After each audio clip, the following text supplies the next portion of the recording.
is like Monopoly. There's a race to invest, whether in property or in footballers, to try and build the best team. You try and avoid going backwards, whether that's jail in Monopoly or the Championship when you're currently in the Premier League.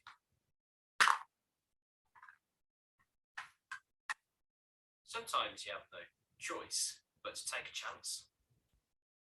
Ooh, won a crossword competition, 100 quid. And eventually, you end up back at the start and you hope that you can collect £200. Speaking of going back to the start, things go full circle for Aston Villa this weekend, in particular for Steven Gerrard, as Villa travel to Brighton, who were Gerrard's first opponents.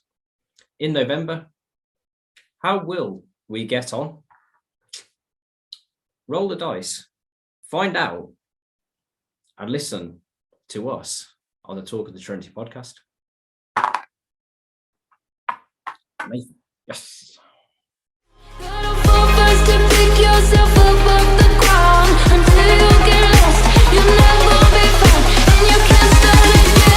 Until you break down.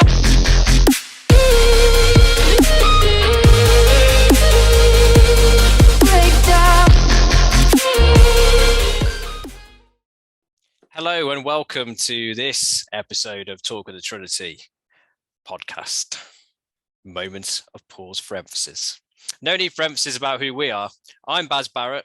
With me is Mr. Trinity himself, Will Forrest. And he has been out on tour this week, away from manning the Twitter page for the afternoon, which is good news. Bad news is he was at Villa Park on Saturday afternoon to watch Villa play Watford. Villa 0, Watford 1. I was out having an enjoyable afternoon on a separate social occasion. So to reiterate the choices that were made, the good and the bad choices, in terms of how the match went, Will, what did you see from your vantage point high up in Villa Park? Well, I'll tell you what, we were in the Trinity Road. Me and Jake were, my lad, sat on the back row at the top of the Trinity Road, and there was a little bit of an obscured view. I wasn't too pleased at first, but I didn't mind in the end. Though I could see all of the pitch, mate. It wasn't great. I think there is a little bit of an overreaction in regards to how we played.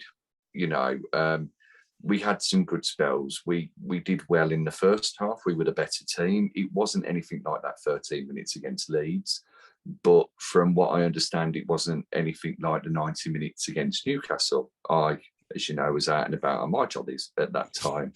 It appears that we're making the right decisions in regards to when we go on our jollies. Where are we going the weekend?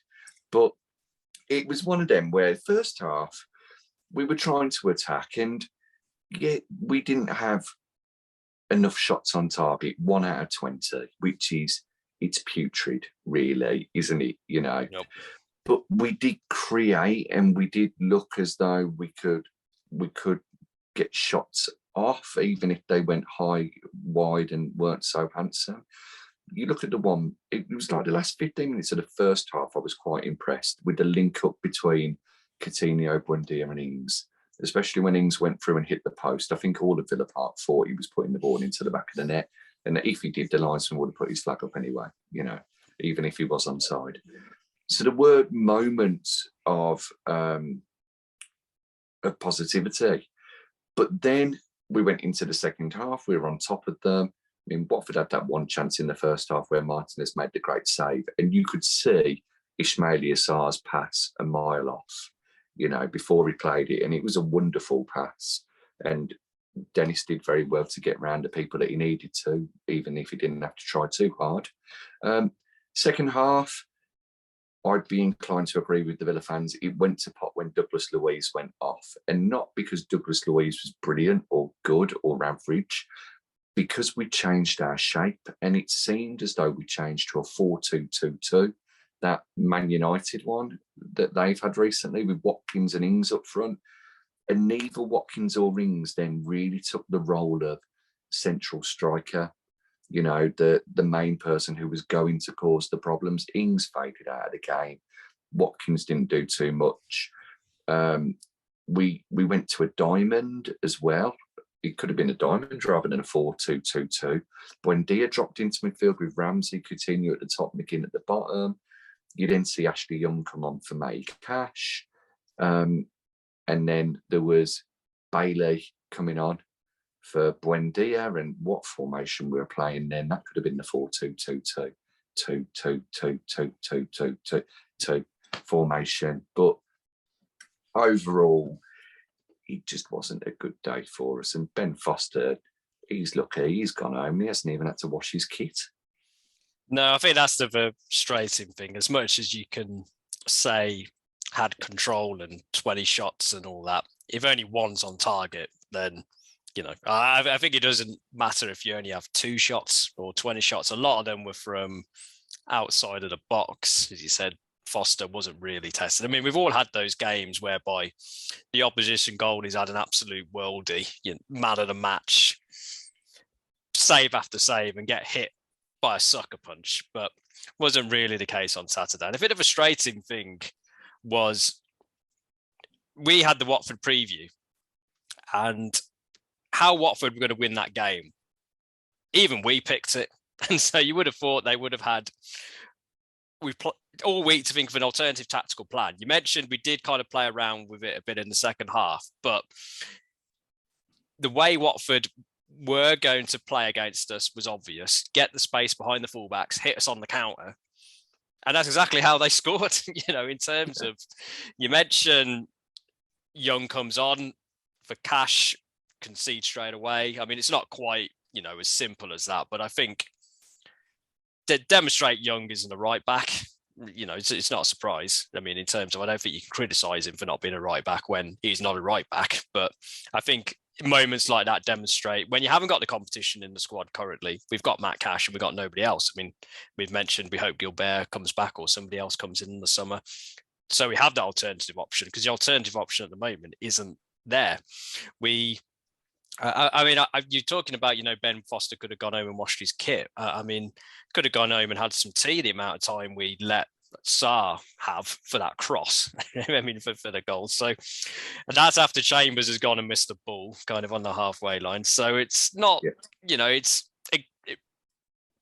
that one moment pretty poor all around. You could say you got hit, kind of a lucky punch, maybe, but they were playing for that lucky punch, in terms of if you're in a boxing ring and somebody's going to try and hit you with a left hook, and then they hit you with a left hook. Are you unlucky, or are you, failing yourself of not doing that preparation? And tactically, I think that's my 2 pennies worth in respect to the game, because it was thoroughly depressing and I don't really want to talk about it too much. But I think tactics are the main takeaway from the game, because apart from the little variation you mentioned in the second half, Gerrard so far has been very committed to his formation of getting the fullbacks forward, one up front, kind of, the way he played at Rangers, looking to transplant that into Villa.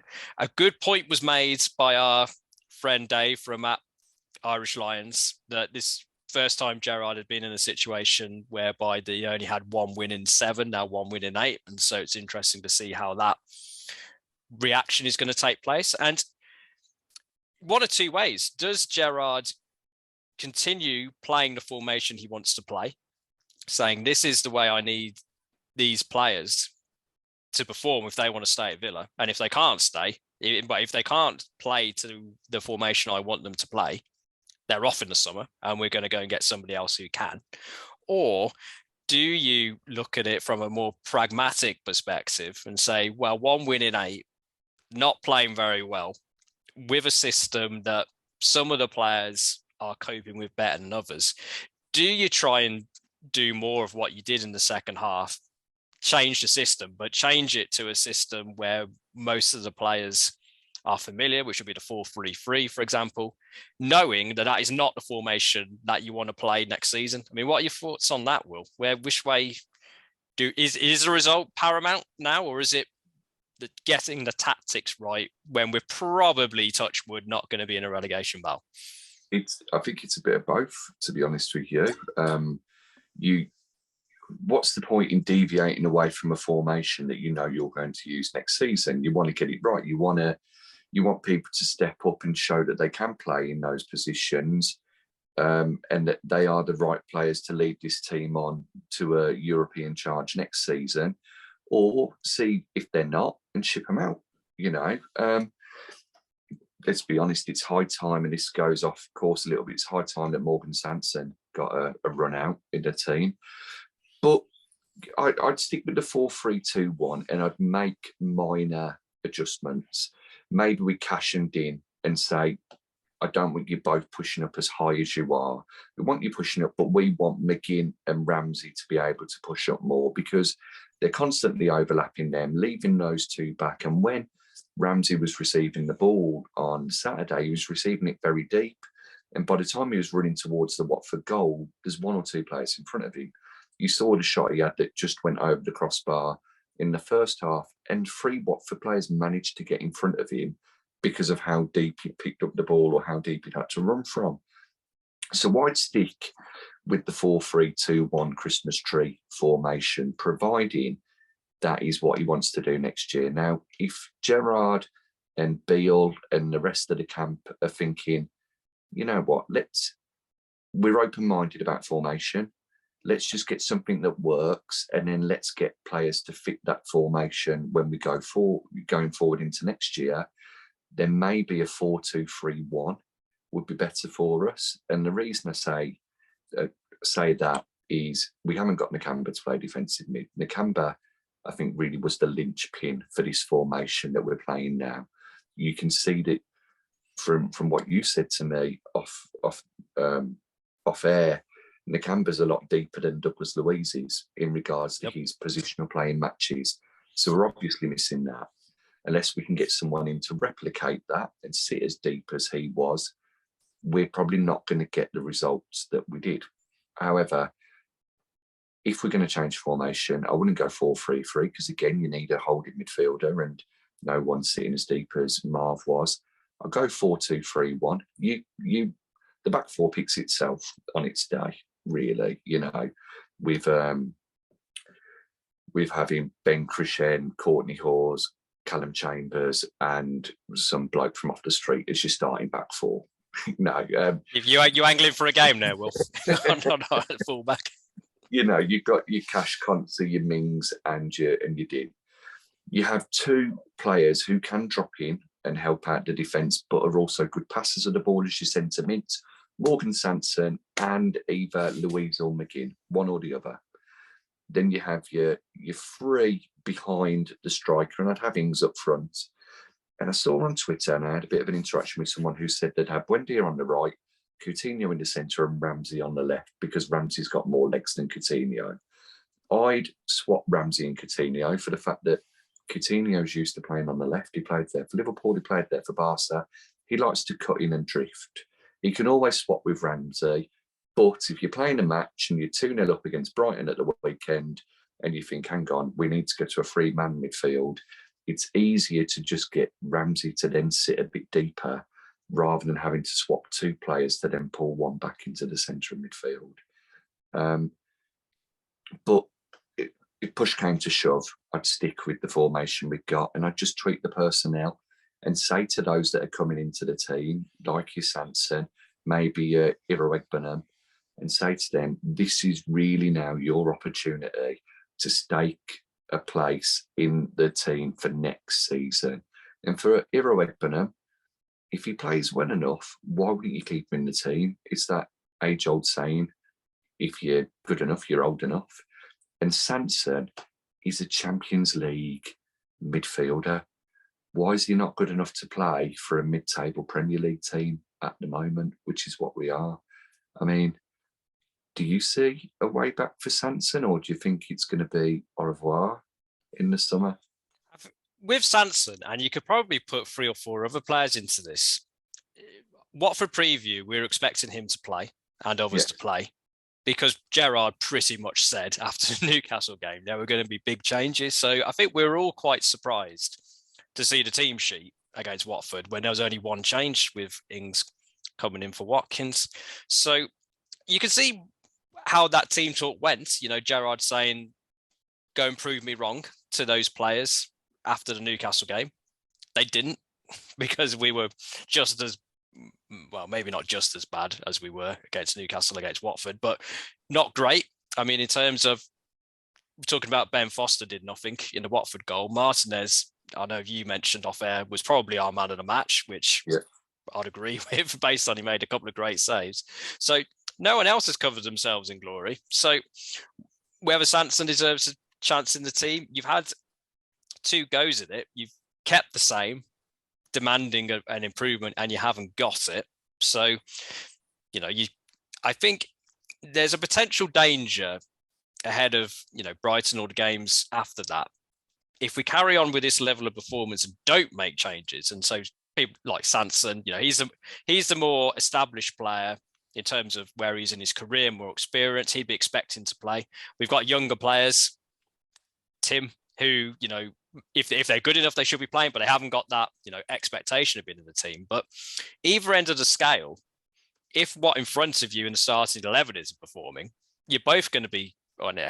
How many other players on the Villa bench are going to be sat there going, what have we got to do to get into this team? So I do think it has become the time for Sanson. You mentioned him. I would play him. I would have played him on Saturday. I mean, I think in terms of Douglas Luiz, you mentioned earlier, is dividing opinion.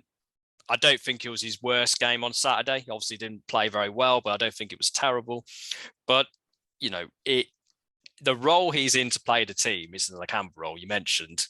You look at the pitch positioning in terms of that first game against Brighton, funnily enough, who we play on Saturday. Stick around for the preview. Nakamba, much deeper. It's the age-old question of, are tactics more important or are players more important, in the sense of, if you just got the best 11, does that negate having the best tactics? And the answer is you can have the best players, but if you haven't got the tactics right, you're not going to win as often as you should. And tactically, you can achieve a lot more with sound tactics, but at the end of the day, if the players aren't good enough, then, you can stem the tide. But, if you've got really terrible players, you can have the best tactics in the world and it's not going to work. But you'd say tactics are probably more important, you'd say, on balance, but it's not, exclude one to the other. And if we are going to carry on playing this shape that Gerrard wants to play, I don't think Luiz can play in that defensive midfield role. So have a look at the next player up on the rank in terms of who can play in that role. Nakamba, we took absolute powers when we were saying that Nakamba was a good player, should be, afforded a lot more respect. I mean, we got, and not from everybody, but we had some fun interactions with people saying he's one of the worst players I've ever seen. Perfect example. You put the right players in the right tactics, he's perfect for this Gerrard, and he's not the best player who can play in that defensive midfield. But if you've got somebody who people are saying wasn't very good and he fits well into that system, imagine if you got somebody you think is a bit better in terms of that. Sanson's worth, if you put Tim there, you put Sanson there, worth a shot, because I don't think Luiz can play there. And then you play Luiz somewhere else. You mentioned McGinn. You don't know. I mean, it's in terms of, I've mentioned it before, it's difficult in terms of, if you're looking in terms of just pure, was that performance good enough in isolation to get you into the next game? I don't think you could have too many players who are going to be hard done by if they got dropped. Problem is, you mentioned it earlier, who's the next off the rank in terms of if you drop somebody? We didn't drop him on Saturday. Cash goes off for Young. Young gets caught out within 5 minutes because he's not as good as Cash playing fullback. So there's a limit of how far you go to make changes to prove a point. Is it going to really detriment the team? I don't think at this stage, getting Luiz, just for a rest, if that's how you want to describe it, game out for a rest, I don't think it's going to significantly weaken the team based on who we can bring in. McGinn, is he on top form at the moment? No, I don't think you can say he is. I think he's trying. That's a minimum. He's very trying. For a player. I mean, if the opposite is more of a story, then it's not much. If he wasn't trying, then it'd be all over. But he's almost covering Luis in terms of McGinn's getting a bit too deep because Luis doesn't really want to go back there. But, if you're going to say McGinn was dropped, you couldn't argue on performance, but who's coming in to replace him to make the team better? I'm not convinced there is at this stage. If you already got Sanson in for replacing Luis. So, yeah, I mean, I think it shows the limits of the squad, and the summer there's still work to be done, and that'll be an interesting watch for the rest of the season. How far we stick with the Gerrard system as opposed to whether we do tweak it. I mean, I think if we're looking at a situation in April where we haven't won since then, we might be going a little bit towards just trying to get a result from anywhere. But yeah, I mean, there were no changes. Watford, you'd expect changes on Saturday against Brighton. Yeah, I'd say the only change was Ings, wasn't it? But there should have been more. There should have been midfield changes. I think Danny Ings did enough when he was on the pitch on his own to play against Brighton. And as I mentioned to you before, I think that Gerrard needs to decide on a striker and stick with him for 2 or 3 games, whether that's Ollie Watkins, whether that's Danny Ings, whether it's Leon Bailey up front. Maybe you talk about the formation before, maybe changing to a 4-2-3-1 gives you more options because you've got Bailey and Traore who can fit into those positions easier as well. And you've got Carney Chukwuemeka also. But yeah, there needs to be changes for Brighton. There needs to be improvements more than anything else, because I don't think, and I hate this to sound like I'm being negative. I'm not. I love Steven Gerrard. I think he's the right man. I think he just needs some time, and I think he needs the summer. He needs next January transfer window. He needs longer. I'm not calling for his head. I never would do, but it's not going to be long if this form continues until you start seeing like #Gerrard out from the plonkers on Twitter. Is it, I think if he makes bold changes and he puts Sanson in and he drops a Louise or a McGinn, I think he earns the respect of the Villa fans even more so than he's got at the moment. And I think it hopefully sends a rocket up not only their arse, but the arse of other players, as in, oh, I was undroppable under Dino. I'm not anymore. Ollie Watkins has already had that with Danny Ings. Hasn't had the desired effect. But who knows, over time it might do. But for someone else, like a McGinn, a Louise, they may react differently. Tyrone Mings has. He's stepped up in his performances. I think I've always rated Mings. He got dropped by West Ham. He felt hard done by. He reevaluated as he played. And he's played well ever since. He might have made the odd 1 or 2 mistakes, maybe, but nothing catastrophic in my opinion. Giving away a corner against Everton isn't a big thing, I don't think Leeds was his finest hour. Okay, sorry. Yeah, Leeds, but even with Leeds, and I think it's the same as like Watford. With Leeds, yes, he should have hoofed the ball for the first goal, but he was covering Din. Din was out of position. Who's inside covering Mings when he goes out wide? The third goal, he was trying too hard. We said that on our podcast last time. But you look at Watford and you can blame Ashley Young, but I think you hit the nail on the head where you said that Chambers missed the ball on the halfway line, and as soon as he missed the ball, I turned around to Jake and I went, "Oh, here we go." Luca Din should have put a tackle in on Ismail Yassar, and then Ashley Young is stuck with 2 players right until one of them runs off towards Mings, and John McGinn's there watching a player on the edge of the box when he should be dropping that bit deeper and running out to them if the ball goes out to them, in my opinion. I don't think it's all Young's fault. No, it's not all his fault. I'm not saying it's 100% his fault for the goal. There was a lot of errors going on there, but yeah. I think if somebody who'd played right back more would have been slightly alive to what was going on in front. But yeah, so it's not 100% Young, definitely not. I agree. But yeah, hopefully we see changes coming into the Brighton game, whoever we're playing, Brighton game. And one of those changes I would like to see is Morgan Sanson. And I'd be really interested, and I know you would, in seeing what the opinions of the Villa fans are. So comment on the YouTube video to say whether you do want to see Morgan Sanson in the team, and if so, who does he replace? McGinn, or does he replace Louise? If you're on Twitter, tweet us, let us know whether Sanson gets into the team ahead of McGinn or Louise, or whether you persevere, or do you put someone else in? Is it Tim Time, or is it Carney's chance?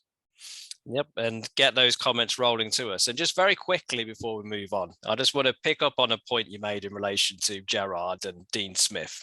I agree that unless we get relegated, there's no point in getting rid of Gerrard. I think it's equally true to say that if Dean Smith had been in charge for this run and 1 in 8, he would have been sacked by now. I mean, you're coming in different time frames. Gerrard needs time to put his system in place. So, yeah, you got to give him the summer. You got to give him the start of next season. But yeah, I think I agree that if it carries on, we will be seeing a few unhappy trending topics going on online and Twitter and everywhere else. But yeah, I mean, I think it's a real test for Gerrard coming forward, and where you would think his job is secure for the rest of the season, as we've just said, it'd be interesting to see what he does for the rest of the season. I mean, look what he's done so far. He's got a world-class footballer, a world-class Premier League player who was playing for Barcelona, Bayern Munich, won countless leagues, won the Champions League as well, plays for Brazil, to come and play for Aston Villa, enjoy his football and hopefully stay. And he's also brought in one of the best left-backs in the Premier League as well, so he's having a positive effect. The results just aren't going our way. And sooner or later, you'll get a rub of the green and things will turn around. I think it all does start, as you pointed out rightly, with getting somebody who can sit deeper as defensive midfield. And with Konsa coming back and Konsa making it into the team, he'll walk back into it, let's be honest. Does it mean that Callum Chambers goes into that Fulham defensive midfield role? And then you have JJ and Sanson, hopefully, who can play the midfield role and be able to push on and support rather than having to sit back and cover cash ending. I suppose we'll only know come, 4:45 on Saturday when we see how we played and what the result was. And if you thought you'd had enough of listening to recaps of games that took place on Saturday, where the home team took a bit of a battering, that brings us nicely on to our preview of Saturday's game, where we are off to the South Coast once more to play Brighton. And you've heard enough from me and Will already in this podcast being a bit negative. So we thought we'd bring a friend along. And with that in mind, we're delighted to say we're joined by Joe of Albion Obsessed, the #1 Brighton Hove Albion podcast. Thank you. So firstly, thanks for coming on, Joe. Much appreciated. No worries. Yeah, thanks for having me, guys. It was great to have you on in the first fixture between us this season. So thought I'd return the favour and give you our views. I mean, it was one of those rare occasions where a prediction I made actually turned out to be right in terms of I remember the score of that one. But those were optimistic days from a Villa perspective. The first game that Steven Gerrard was in charge, Brighton got a bit hit by the new manager bounce. Villa have had some issues, shall we say, since then. And there are a few issues for Brighton on Saturday just gone in terms of Burnley. Yeah. Yeah. But in terms of how your season's gone so far, was that game just one of those freak results whereby everything that goes wrong could go wrong? Or is that a symbol perhaps of things going a little rocky for Brighton so far in 2022? I think it was a flash in the pan. When the team news came out and Adam Webster wasn't there, you knew it was going to be a long afternoon. Shane Duffy and Joel Veltman starting as a centre-back pairing I don't think have started as a pairing at all since they started their time here. Obviously, Shane was on loan at Celtic last season when Joel came in. And this season, obviously, Dunkey, Webster and Veltman have been the mainstay, as well as Dan Burn, who now, isn't is gone to Newcastle. So yeah, it's one of those freak things where the lineup was wrong, and Burnley were obviously more up for it than us. There seemed to be a few things within the Brighton team where Shane Duffy and Robert Sanchez had a bit of coming together in the first half, and you never want to see teammates have arguing on the pitch, especially physically. Apparently, according to a newspaper which I will not name, there was damage done to the tunnel, which isn't good to hear. So I think it was just a bad day for us, really. That the wind was awful, the weather was rubbish. We were all a bit gloomy in the stands as well. Hoping for a nicer, sunnier day on Saturday when we play you guys, and hopefully for our sake, a better result as well. They mentioned Dan Burn there. Obviously moved off to Newcastle. We ran into Dan Burn very recently when we went up there to St James's Park. His departure, touched upon it there, was that seen as a big loss for Brighton, or very much the price was right and everybody had a good deal? I think from the club's perspective, yes, a good deal, a decent price. But from a fan's perspective, seeing how much he's improved this season, especially playing in his more familiar role as centre-back. I know Graham Potter's used him a lot as a wing-back recently, and especially last season, he got found out by Adama Traore a few times, and he doesn't quite have the legs, although they are quite long, doesn't quite have the legs to keep up with him. Yeah, as a fan, I was gutted because he's been amazing. He's such a good guy as well. I've met him a few times, and every time I've met him, such a down-to-earth guy. So it's a massive loss, and I think that's showing a little bit as well. As I said, with our depth at centre-back, especially with how much injuries Adam Webster comes by. Obviously, Dunkey getting suspended, which was awful timing. So yeah, it's a huge loss, and I don't think so much for the club themselves, because obviously, as I say, we've got so many centre backs out on loan. Leo Ostergaard can come back in. We've got Van Heck out at Blackburn, who's doing amazingly this season.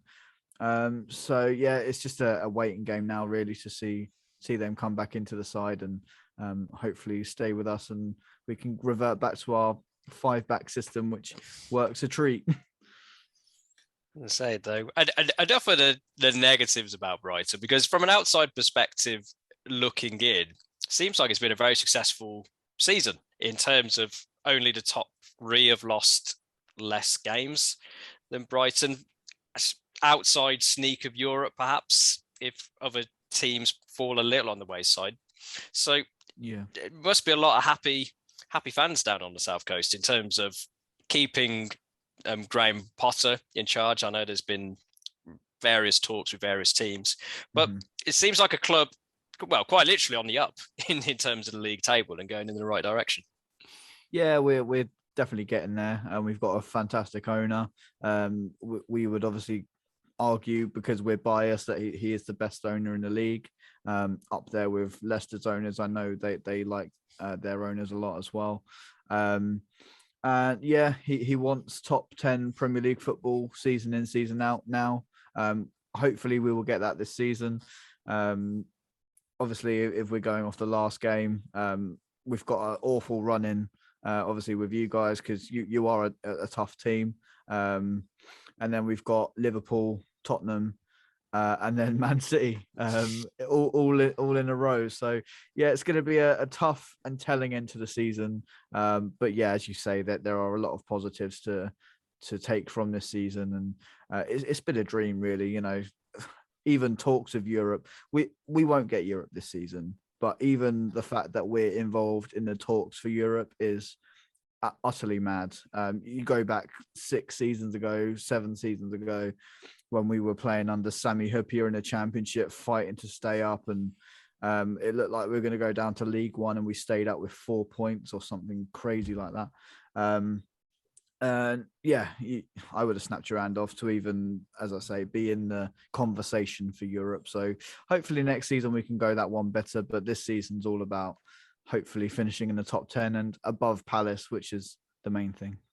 I mean, to be honest with you, when you say that we're a tough team to play against, as a Villa fan, I'd love to agree with you, but I'd argue that if you ask nicely, we might roll over and let you tickle our tummy and score a few goals. At the moment, it's a different proposition to what would have been the rocking Villa Park when we beat you 2-0, and we only beat you right at the very end, didn't we? It wasn't as comfortable as I think some Villa fans had hoped for at the time. But without being too pessimistic or too negative, because Brighton are having a fantastic season. Now, I don't think anybody at the start of the season that wasn't a Brighton fan would have thought that you'd have been up in 8th place and higher as the season has gone on so far this season. But with the last few games that you've had, it's one win in about 5 or 6 now, isn't it? I think. Yeah. And with those games that you've got coming up, is there any concern that all of your hard work may end up with you finishing in the bottom half of the Premier League, or are you confident that you may get a surprise result, without sounding horrible or disrespectful, a surprise result against a Liverpool or a Tottenham or a Chelsea?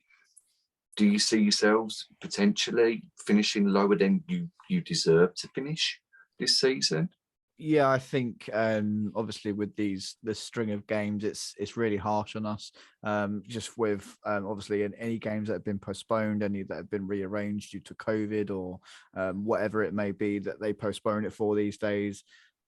The Premier League is a bit of a joke in terms of that, but that's a whole different point. Yeah, so as I say, we're unlucky, but this is Brighton Hove Albion. We do crazy things. We'll go lose 3-0 to Burnley, and then we'll go and beat Liverpool 1-0. So anything can happen. And at the end of the day, what I learned from Saturday is that even if a team is at the bottom, rock bottom, with 14 points, I think they had at the time before they played us, they can beat anyone. Anyone in this division can beat anyone. It just depends on what team turns up on the day, really. I think the good thing for yourselves at the moment is that whilst you are on that poor run of form, as we mentioned, you've got the perfect opponents coming up at the weekend. Me and Baz joke about, if you're a team who hasn't won for a very long time, such as Watford, who haven't won since smashing Man United in November, then you're going to come to Villa Park and you're going to win. Baz tweeted it. He said it would happen. He called it. Yeah, if you're Liverpool coming to Villa Park, you've won 194 million games on the trot with an average goal expectancy of 9 goals per game. You come into Villa Park and you're going to lose. It's the way it is with the Villa. Yeah. So you should definitely be confident going into the game, unless Emi Martinez has a game like he did last year. And let's be honest, you should have whooped us last season, shouldn't you? I think he was just in inspired form. Yeah, it was one of those crazy lockdown games, wasn't it? Where it's soulless. I look back at those highlights of the games last season, and I struggle to even watch the highlights these days. It's just, as I say, a bit soulless. But there's so many games that we could repeat the same thing with what you just said, that we should have beaten you. I don't know if you guys watched the Palace game last season with us and Palace, and they beat us 2-1 in the last minute. And we should have been 4-5-0 up. We were all over them, but it's just that age-old thing with Brighton. We don't have that clinical striker. Neil Maupay this season has got more than, I think he's actually topped his total from last season already, which is good for him. But yeah, we don't have that striker that is going to get us 20 goals and is going to bag us the easy chances. We seem to always score screamers or last minute scrappy equalizers. So yeah, you'll have to forgive me for being a bit pessimistic today, because last week I went on a Burnley podcast and said we were going to beat them 3-0. Look what happened. They beat us 3-0. So yeah, I decided to change my approach for this one. I mean, rightly so. You've had some great performances. Sorry to interrupt you, Baz. I mean, I remember watching eagerly when Baz was on your show previously, and it was on the back of that Anfield display. You were quality against Liverpool, and if you can just capture that again, then there's no reason why you can't be challenging for Europe. I'm going to do the Brighton positivity for you. Thank you. Yeah, no, we absolutely should. Obviously, we're on the back of 2 really disappointing results. It's crazy that I can say a disappointing result against Man United, and then obviously even more disappointing result against Burnley. So yeah, the mood in the Brighton camp at the moment, especially amongst the supporters, is a low one. We're just itching to get back to the Amex and hopefully put that right. And as you say, mount a last few games charge towards Europe. It's going to be really difficult, but Graham Potter always gets this team to respond, whatever happens. And even if we do go out on Saturday and lose, we've got a string of games, as I say, against Newcastle first, and then Tottenham, Liverpool, and Man City. As I say, I sound like a broken record, but anything can happen. And yeah, we're just itching to get back to the Amex and put things right. Well, you will be there on Saturday when Villa are in town. No, you got quite a few injuries, but subject to the injuries, who's going to be the key man for Brighton, who, if you are going to get back to winning ways, who is going to be driving you to that victory? I can probably point out 3 for you. So it would be Tarek Lamptey and Mark Cucurella on the wings. They are our driving force, and as I say, we have to play a back 5 to get them, or back 3, whatever you want to call it, to get them all firing on all cylinders. And Neil Maupay, he has to be on it. He's had a few chances of late and hasn't put them away. There was one notably at Spurs where in the cup where he was put through one-on-one with the keeper and literally dinks it into Lloris's arms. I think it's a confidence thing with all strikers really. But if you had to push me for one, I would say Tarek Lamptey. If he's on form, he's going to absolutely run you ragged. I just hope he's given the freedom to do that on Saturday. I think he probably will be, based on the amount of space that's behind our fullbacks at the moment. We'll take it. I'll get on the phone to Graham Potter now and let him know. I'd say, and in a well, we'll call this a compliment. We ran a poll on our Twitter page. Our current right back, Matt Cash, rumours about him leaving in the summer, overtures to Atletico Madrid and other big teams. We asked our followers if we could pick a right back to replace Cash, who would you have? And Lamptey won the majority of the votes amongst our Twitter fans. So very highly regarded at Villa and also amongst other teams in the league. And I think it sounds like we're going to be getting a sneak preview on Saturday of what we may be able to get if we prize enough money out of our chairman in summer. You'll need a lot of money, a lot of money. I think he signed a new deal not that long ago, 6 months ago maybe, a new 5-year deal. So yeah, anyone comes in for him. I know Bayern Munich was sniffing, Arsenal have been mentioned. Anything could happen. Obviously you've got an influx of cash as well. So yeah, it's one of those things. We hope to hold on to him. But yeah, as I say, you will see a sneak preview of him. Fingers crossed he's on his A game, because when he's on it, he is absolutely electric. I don't know if you guys have watched him at all in any of our other games, but yeah, the guy is unplayable at times, and he can win fouls all over the pitch. If he bursts into the box, you know for a fact you're probably going to give away a penalty. It's just a annoying thing of not being able to get on the end of his crosses. We've got Danny Welbeck playing. He's always scoring a header. So hopefully he can pop one away. But to be honest, I would much rather see Leandro Trossard and Neil Maupay start, to be honest. Trossard's been out a little bit with COVID. Hasn't really got back into the swing of things. So we're hoping he's had a nice full week of training and is looking sharp for Saturday. I remember watching Lamptey last season when you played Newcastle away, and that really seemed to be the game that everybody took notice of him because he ran them ragged. He scored as well, didn't he? And you won 3-0 up there. Neil Maupay, even though he's not on form, he probably only has to sneeze at the ball at the moment and it will go in against us. We're averaging 1.5 goals a game conceded. The player that I worry about, and you'll have to excuse my ignorance because I'm not sure whether he's injured at the moment, and it might sound like a bit of a daft one, but I guarantee if he's fit and he plays, he'll score. It'll be someone like Adam Lallana. Yeah, he is fit. There we go. He played against Burnley. He was I think the only one, as well as Neil Maupay, that looked like they were actually trying on Saturday. You always know what you're going to get from Adam Lallana. He's an amazing professional. I've said it many times that we're so lucky to have a guy like him at our football club, just in and around the dressing room as well. He's experienced everything. He's won a Premier League. Granted, he didn't play many games in that season. He's been part of a Champions League winning squad.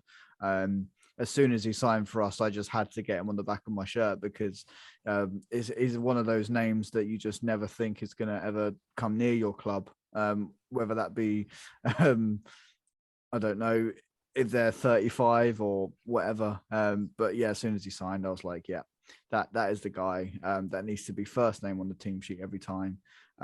He's had some questionable games, don't get me wrong, but obviously that's down to his age, and he is quite injury prone as well. But I hope you're right. I hope he does start and score.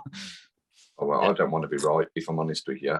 But you mentioned players who you never in your wildest dreams think will play for your club. And I think it's probably fair to say that myself and Baz felt that prior to January with the signing of Philip Coutinho.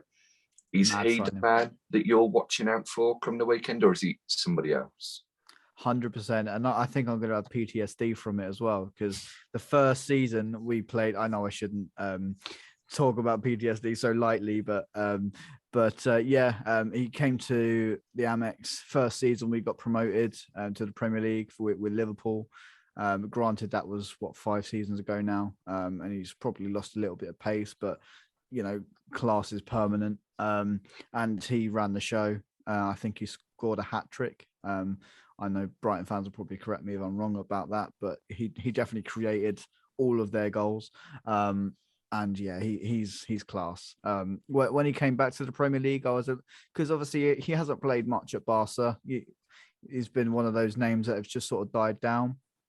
And when he came back to the Premier League, first game he played for you guys, I actually tweeted and quickly deleted the tweet and saying Coutinho is going to flop, and then he scored 2 goals. So I was like, okay, let's delete that now. So yeah, you can't write the guy off. As I say, class is permanent, and yeah, he's going to be the guy that we're going to single out for sure.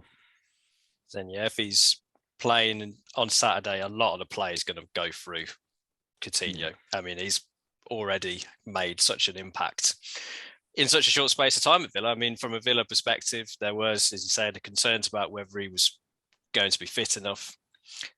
Appears to be, based on what we've seen. It's just that consistency at this stage. He's had some great games, some not so great games, but once we get him fully up to speed and integrated in our system, then yeah, I think he could be running a show on a few more occasions. Whether Saturday, we will wait and see. And I think there's been both sides are not going into it entirely positive based on what's happened. Definitely. But in terms of how you see the game going, what do you think the score is going to be? At the moment, that is the $1 million question, isn't it? Because as you say, we're all a bit deflated from last weekend, you guys included. So it's really tough to call. You guys are a great club, and as I say, on your day, very hard to beat. You've got some class players in there that can change a game in a split second. So it's tough to call. I'm just going to sit on the fence and go 2-2 because obviously I think both teams are going to be looking for a response. Both managers are certainly going to be looking for it. So it's going to be one of those games where every single player on that pitch is going to be working their socks off and playing their heart out. And with that could come quite a few goals, I would imagine. So, yeah, I'm going to sit on the fence and say 2-2. Well, we ran a poll on our Twitter page as to what our fans would think the outcome was going to be. And a score draw got 17% of the vote. So that's the company you sit in. I'll pass over to Will. Are you in that 17%, or are you going elsewhere in terms of how you think the game's going to go? Now, our listeners know that I think that we'll win the league, and I'm deadly serious when I say that most of the time. You know, when we've done our predictions, I think you've mentioned that we're fourth in the league on my predictions, with only Man City scoring more goals than us. That's how I feel. Every week I wake up and I think, yeah, we got this today. Don't worry. It doesn't matter that we're playing a world star 11. We're going to smash them with Keenan Davis up front. However, I'm not going to say that we'll lose. I think that's too pessimistic. I'm also going for that draw. I think Adam Lallana is going to score a fart, and it'll fly in past Emi Martinez at the moment. I'm a little bit confident that we won't lose, just from the fact that both sides are probably going to be, whilst they'll be wanting that response, they'll also be thinking defensively, hang on, we don't want to do too much attacking. You know, we want to keep quite tight at the back. We've also got Ezri Konsa coming back this weekend. Hopefully he can put in a performance for us. But I think it'll be 1-1. And I think it's going to be the danger man that you pointed out that gets our goal for us. I think Philip Coutinho goes and scores away from home for the first time. Being honest with you, I think for the Villa at the moment, a point would be a very good result against a good Brighton team. And it would be even better for us if we came from behind and got the draw. So, yeah, 1-1. There we go. So we got 2 in the 17% category.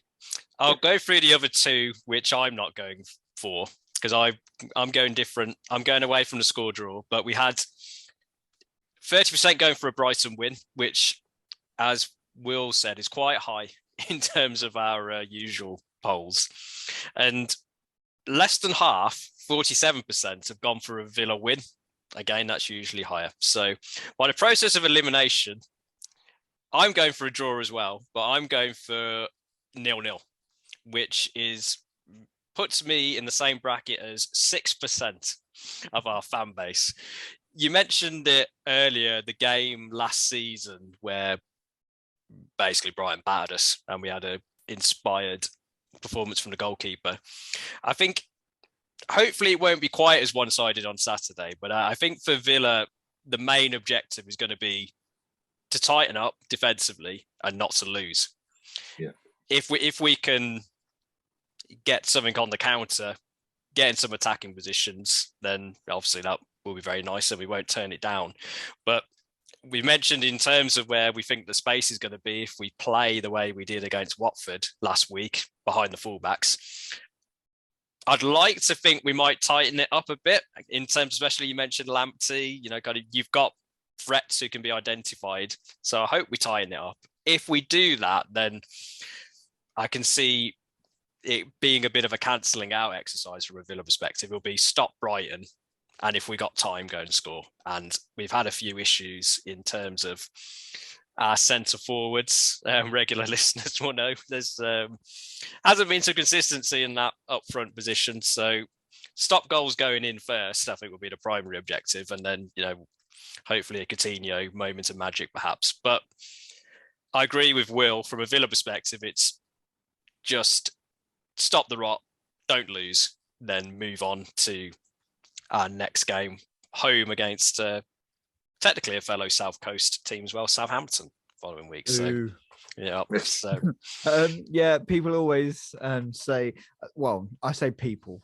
Sky Sports always say that that's a derby or a rivalry. We don't care about them. They don't care about us. They're just another team in the Football League. We don't care. Fair enough. Yep. So, yeah. Certainly no Palace in terms of the rivalry stakes. Who? Sorry? What? I mean, we've had to use We've used editing software to translate that and to bleep it out before it goes into broadcasting circles. But yeah, so I think it's going to be 0-0. That'll be me. So I think it's a first for Talk of the Trinity this season where everybody's agreed it's going to be a draw. So it's probably going to be 3-0 again to somebody. And we've gone 2-2, 1-1, 0-0. Yeah. Yep. So we've. I'm actually going to change my Villa goal scorer. I'm going to put a Bissouma own goal. I reckon he's going to get ready for that summer move. you think you're going to have it, do you? No, not at all. No. No, it's I think there's to more be chance fair, of me playing defensive midfield for the Villa. To be fair, a lot of Brighton fans, not me included, because I love Bissouma. A lot of Brighton fans are calling for him to just go now anyway, because they think he doesn't care anymore. I think that's rubbish, because if you're contracted by a club and you're a footballer, you want to be winning every single game. You want to be doing your best. But yeah, a lot of fans are calling for his time. He's not signing a extension as far as we know. So it's going to be a weird one this summer with a lot of teams interested. He's got the pick of anyone, really. He is absolutely class. He deserves to be playing Champions League football. That's what he wants. And I don't think as a club we can stand in the way of that. He's been fantastic for us, and he's made his name with us, and we will forever be proud of that, to have a player of his caliber. I think he's probably one of the best players to ever pull on an Albion shirt. Well up there with our club legends, who I could run through all day long with you. But he needs to go and challenge himself at the best level possible. That's no disrespect to you guys, of course. But yeah, he deserves that, and I hope to see. Obviously, as much as I'd love him to stay at Brighton, absolutely. But if he was to leave, I would love to see him chance his arm in the Premier League. Premier League, Champions League, same thing. I think from a Villa point of view, and most Villa fans would agree, that the one reason that he would join us is Steven Gerrard, working for one of the greatest Premier League midfielders of all time. Our best chance of signing him was in the January transfer window, when we probably would have paid that little bit extra that other teams wouldn't have paid. And there was, I mean, I mentioned on a transfer window special that we did, where it said that we got into advanced talks with him. You'd hope in many ways that if that was true, we'd have struck a deal and we'd have said, okay, we'll wait till the summer and we'll pay whatever we need to, but you're going to join us. But as you say, I think when you've got the top teams that are sniffing around, Champions League teams, ones who think, actually, we need a powerhouse in midfield, a proven Premier League player who will be cheaper than he should be because of his contract situation. I think if you got 40 million for him or whatnot, or 50 million, it's still less than what he should be valued at in today's transfer market. And whoever gets him will be getting a good deal. And it probably will be one of those top Premier League teams or a top foreign team. Yeah, it's mad to hear somebody of a different allegiance saying about his price tag, because a lot of fans, I don't know if they do it to just banter us or to sort of catch us on the hook. But you see Arsenal fans saying, oh yeah, 25 million, 30 million, that'll get Bissouma easy. No, Brighton Hove Albion, by name, yeah, we're little.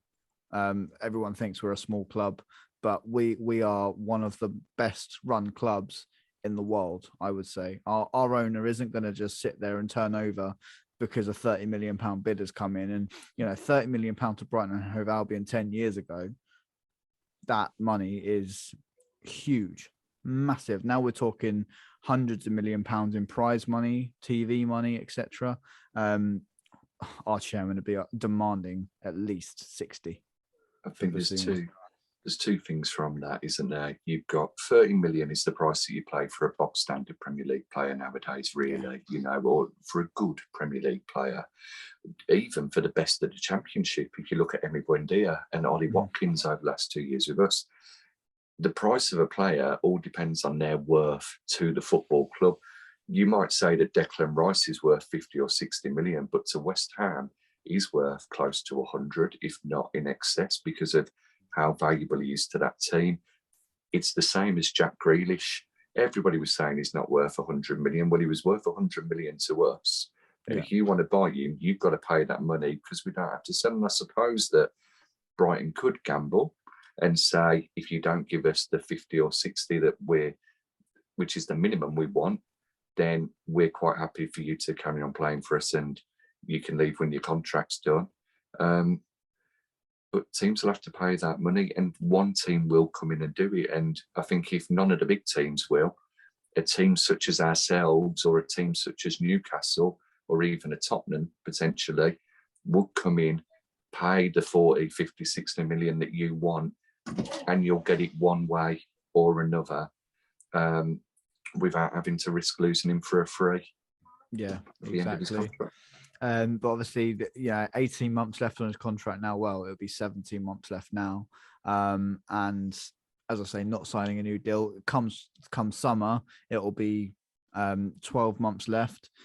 So that price, every single month, that price is going like this, just down, down, down. And I think, honestly, I know I've obviously said at least 60 million pounds for him, but when a contract becomes so little, you would be expecting to knock at least 20 million off of that, because as you say, we don't want to lose a player like him for nothing. If it gets to 6 months left and he agrees a pre-contract with someone, and that would be an absolute disaster. You saw start this season with Ben White. We weren't going to let him go easily at all. I think Arsenal had 5 bids rejected until they finally struck a deal. So as I say, yeah, we're a tough club to negotiate with, but if you pay the price, we will happily negotiate. Yeah, and I think it won't get to a situation he goes for nothing. I think somebody will jump, and there is something in terms of a Brighton fan perspective. If he does go, you don't want him to go somewhere like Newcastle. I wouldn't have thought. You want him, as you said, you want him to go somewhere, you say Champions League, see him test himself against the big players. I mean, I do see Newcastle sniffing around if it does get to that transfer window, last day situation, throw some money around. So, yeah, I mean, it is. The only reason I wouldn't want him to go to Villa is that my auntie and my cousin are Villa fans, and I would never hear the end of it. So yeah, for me, this one at the weekend is quite a big one for me to get bragging rights in the family. Well, I think your auntie and your cousin have got good taste in football teams. Well, you know. Well, hopefully they got good taste in podcasts as well. And if they've been listening to this one, then they've enjoyed the episode of Talk of the Trinity. And I'll certainly point him towards it. I don't know if my auntie's much of a podcast listener, to be honest, but my cousin may be. So I'll certainly point him towards you guys. So we're an open church here. We're always looking for more, and all gone for a draw. So I think that, you know, on that neutral ending, I think that brings us to the end in terms of this episode of Talk of the Trinity. Thanks again to you, Joe, for joining us for the Brighton perspective. Good luck to Brighton for the rest of the season after Saturday. Yeah, of course. Same to you guys. Obviously, I respect Steven Gerrard so much. What a guy to have as manager, and I hope he does well for you guys. But yeah, as I say, hopefully not on Saturday. But I repeat what you say. Best of luck for the rest of the season and seasons beyond. Nope. Everyone's going home for point, so everyone's going to be happy. And for those making their way down to the game, check us out on our Twitter page at Talk Trinity, or our YouTube channel at Talk of the Trinity. All our previous predictions, reviews, things we got right, things we got wrong, will be there for you in your viewing and listening glory for the journey there and for the journey back. And I'm sure Mr. Trinity himself will be able to tell us all the podcast channels that you'll be able to listen to us on the audio version. Oh, you can listen to us on Spotify, Amazon, Google, Deezer, Freezer, Geezer, Kitchen Cleaner, all of those ones, Fridge Freezer as well. But you don't just have to listen to us. Have a drop and listen to Joe and the rest of the Albion Obsessed team for all of your Brighton score predictions, your reviews, your previews as well. You know, the #1 Brighton podcast, in my opinion. But when you're not listening to them, obviously listen to Talk of the Trinity. Watch us on YouTube. You get to see our beautiful faces if you want to, or you can just listen to it on YouTube Music and not watch our beautiful faces, though that would be a crying shame for you guys. But until next time, thank you very much. And Villa till I die. Cheers, Tar. Up the Villa.